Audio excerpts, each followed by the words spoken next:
The XRP new price calculator, Brad Garlinghouse just showed something major to us, guys.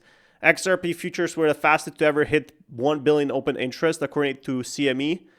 XRP future contracts, which I guess Korea has a lot of trading volume, hit 1 billion in open interests. It just shows you how much volume and how much hype there is for XRP, potentially even more than Bitcoin right now, which shows you that XRP has a major advantage over anyone else. Commented on the CME listing XRP futures contracts, and those XRP futures contracts being the fastest ever growing futures contract on the CME. This is extremely exciting, and it's important to realize that there's been Solana futures, Bitcoin futures, Ethereum futures, and what we're seeing is XRP is the fastest growing futures contract. Now, one of the things I've tried to make clear on this channel is a lot of things that happen in crypto aren't always represented in the prices of the cryptocurrency assets. That's because CME doesn't settle to spot XRP, or there's a lot of XRP dealt OTC via Ripple and these other people. So I want to start out this video and really paint the picture. So yeah, seems like that XRP is basically the winner of both Ethereum. It has more gains than Ethereum, and it has more gains than Bitcoin. Now, can this be sustained?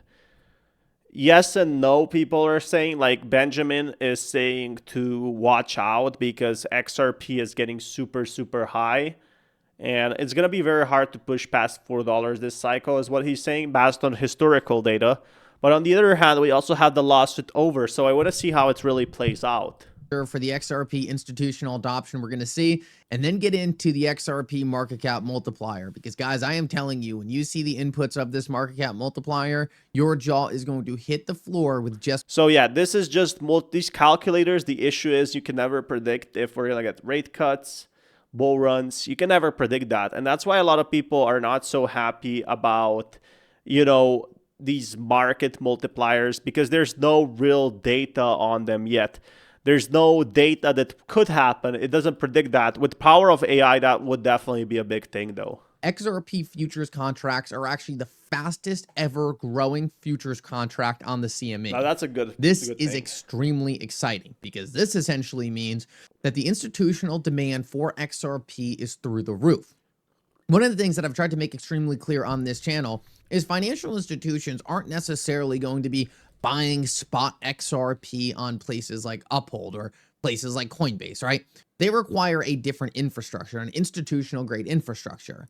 And for the longest time, this institutional infrastructure has really been MIA from the cryptocurrency market. But things like the CME coming in and providing futures contracts allows financial institutions to be able to get involved with crypto in a way that they feel comfortable with.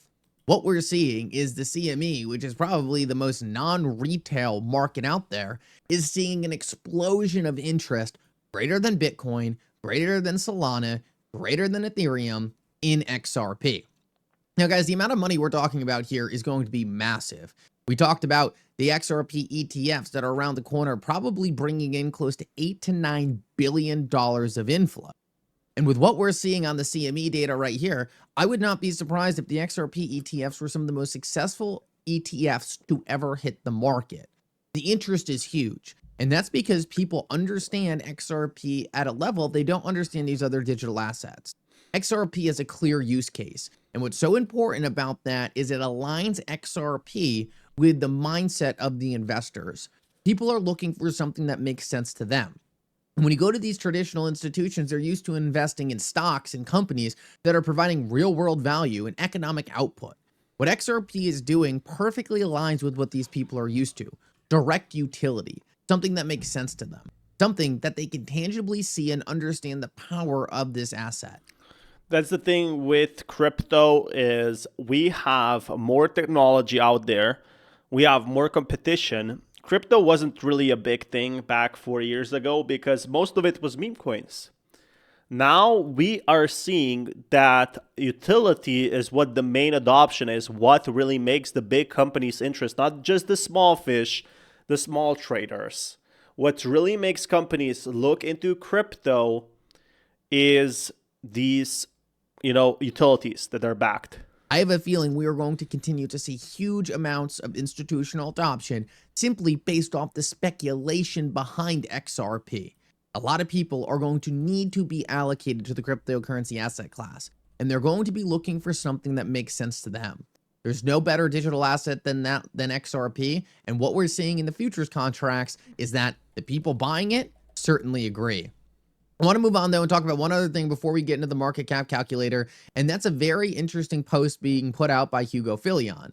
He was actually responding to someone who was talking about L2s based on Ethereum, and I could not agree with Hugo more here. This is one of the reasons why XRP was built to be one of the best blockchains in the cryptocurrency space. It didn't copy what everyone else was doing. It didn't try to stay ahead of trends like NFTs and meme coins. Instead, it simply focused on building a fast, efficient chain built for institutional finance.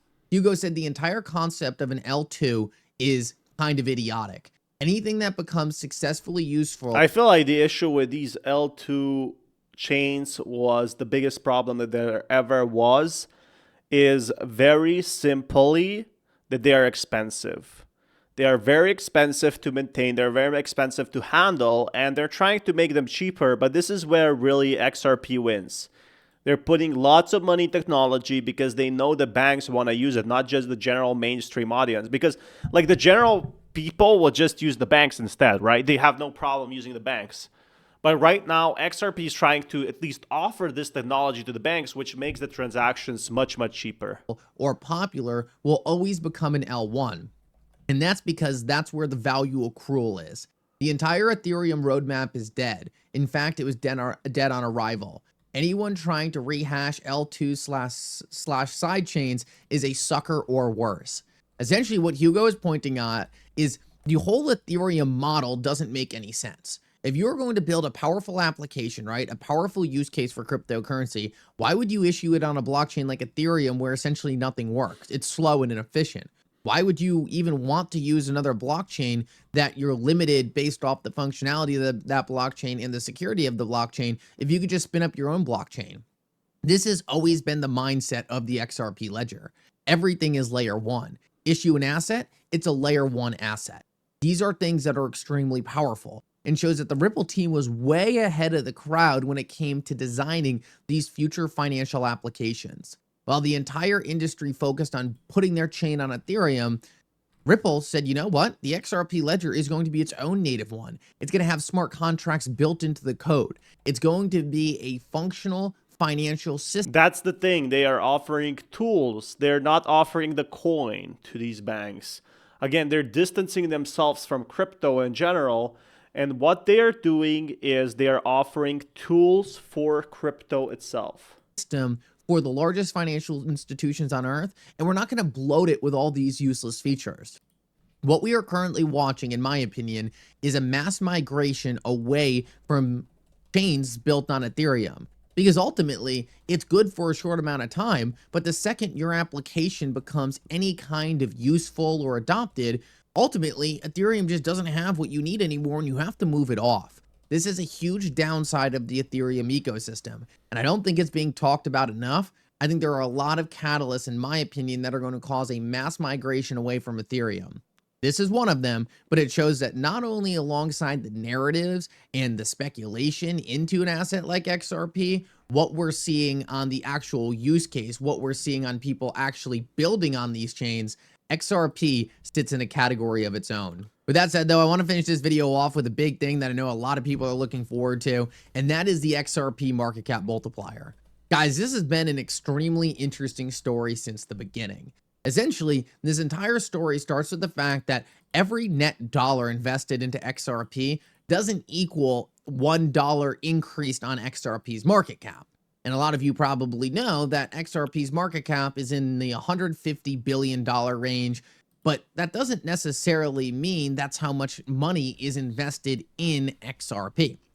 Essentially, every single time a dollar comes into the XRP ecosystem, the XRP market cap increases by an amount of 150 to a... So yeah, this is where the ETFs really get helpful, because this is where the ETFs, like the inflows, are going to be the big thing. The buy order size could easily reach 10, 20, 50 million, 100 million a day. Now, I don't think it's going to reach 1 billion a day. Maybe it's going to reach 1 billion monthly. There's also obviously going to be outflows from that. So let's say like even 200 million is, this calculator is going to be the biggest increase we can ever see. Now the multiplier of 178, I don't feel like this will work, because the issue is for the market cap, you're also going to have people selling this, right? If the price would stay just like that, nobody would sell, the price would go up. There's definitely going to be people selling once the ETFs drop. 1000x that. That means with just a couple $1 million invested into XRP, you could get some astronomically high prices of XRP and an astronomically high price for XRP's market cap. But I want to show you this market cap multiplier recently created and show you a couple simulations on what happens when these large financial institutions start coming in with their spot ETFs and start purchasing spot XRP. This is going through the market cap multiplier right now. And what we can see right here is a 430 million XRP buy would lead to a market cap multiplier increase of 969x. Guys, this alone would be about 593 billion added to XRP's market cap, or a $10 XRP. Now, 430 million probably sounds like a lot of money, but guys, it's peanuts for the financial industry. We're talking about an industry that moves trillions and quadrillions of dollars. What we're seeing is a single person with a $430 million buy, or a small institution, could easily get XRP's market cap. I think that's a big thing. Big thing that nobody talks about is this one. We don't even know the good news yet. That's the thing. We don't know the full glory, basically, of what all the good news we could get is going to be happening. And that's what I'm excited for. Are we going to get 1000x? I mean, it's theory, it's possible, but the issue with these calculators, as I said, you're not 100% sure if this will happen or not. Like if we really will get like 1000x, because if we get 1000x, there will be a lot of selling. So there could be only a 3x here. There's as many as there inflows, there's also so many outflows.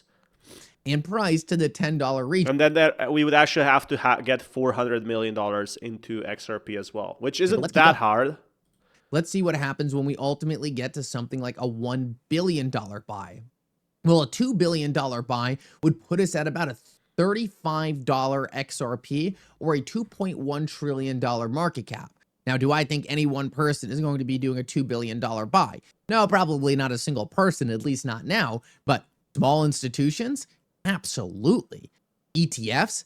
JP Morgan themselves said 5 to 10 billion invested into XRP in the first year.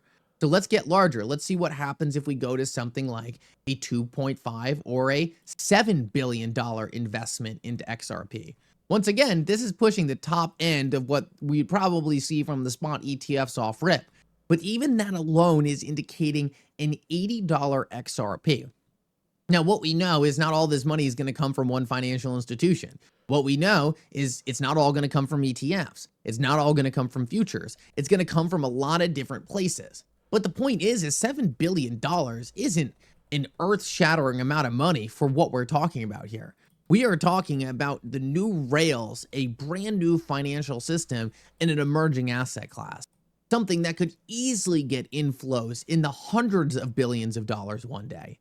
This just lets you know that these prices of XRP people throwing around in the triple and quadruple digits really aren't that crazy. Is it going to take XRP being successful? Is it going to take a lot of money coming in? Is it going to take XRP really pursuing its main goal of becoming the future financial system? Absolutely.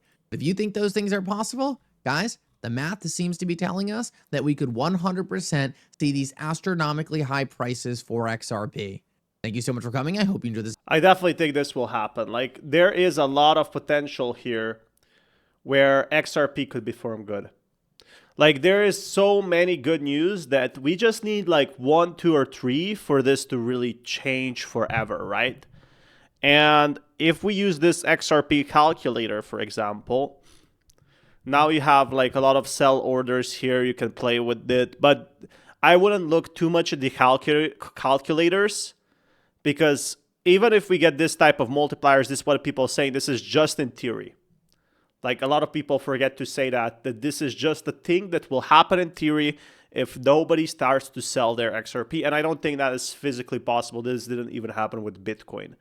So just keep that in mind, guys. These are not that realistic, but they are a nice thing to see. Like, how high can XRP go? I think people are underestimating XRP as they did Bitcoin.